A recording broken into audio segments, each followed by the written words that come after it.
Hello friends, ration card సర్వీసెస్లో భాగంగా మనకి ఒక కొత్త ఆప్షన్ తీసుకురావడం జరిగిందండి. సో ఏం లేదండి, మనం రేషన్ కార్డ్ సర్వీసెస్లో ఏ రకాల ఆప్షన్స్లో ఏవైతే మనము రేషన్ కార్డ్ కానీ అప్లై చేస్తాం కదా, అప్లై చేసినప్పుడు చాలామంది లబ్ధిదారులు అనేది రైస్ కార్డ్ హోల్డర్స్ అనేది అందుబాటులో లేరు.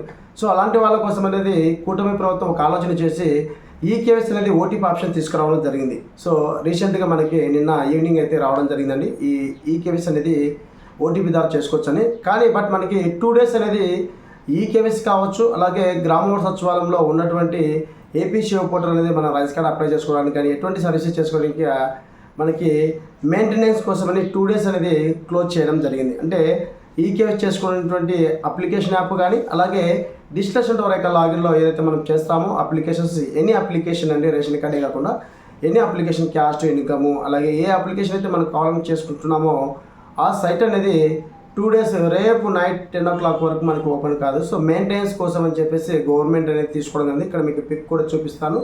సో ఇప్పుడు మనకి ఇదైతే మంచి విషయమే చెప్పుకోవచ్చు.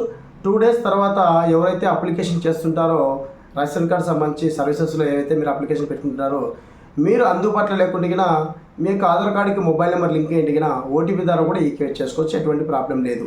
సో ఆ ఆప్షన్ కూడా మనకి అవైలబిలిటీ ఇవ్వడం జరిగింది. ఇక్కడ మీకు చూపిస్తాను. సో త్వరలో మీ ముందుకి 2 days తర్వాత ఓటీపీ ద్వారా ఈకేవైసీ అనేది మీ ముందుకు తీసుకొస్తానండి, లైవ్ డెమో. సో ఎవరైతే చాలామంది కామెంట్ చేశారో ఓటీపీ ద్వారా వస్తుందా బ్రదర్, వస్తుందా, ఎప్పుడు వస్తుందని చెప్పేసి చాలామంది వెయిట్ చేశారు. వారందరికైతే ఇది గుడ్ న్యూస్ అని చెప్పుకోవచ్చు. సో ఎవరైతే అదర్ స్టేట్లో ఉండి లేదంటే వేరొక పని మీద వేరొక ఊరికి వెళ్ళి ఇక్కడ అప్లికేషన్ పెట్టింటారో అలాంటి వాళ్ళకి ఇది ఉపయోగపడుతుంది.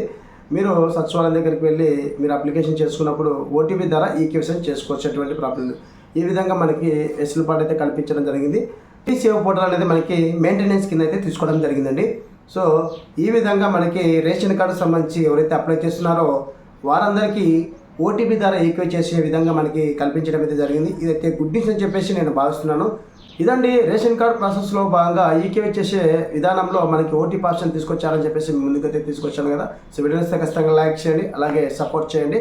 నెక్స్ట్ వీడియోలో ఓటీపీ ద్వారా ఈకేవైసీ ఏ విధంగా చేయాలని చెప్పేసి లైవ్ డెమోతో మీ ముందుకు వస్తాను. Thank you so much. జై హింద్.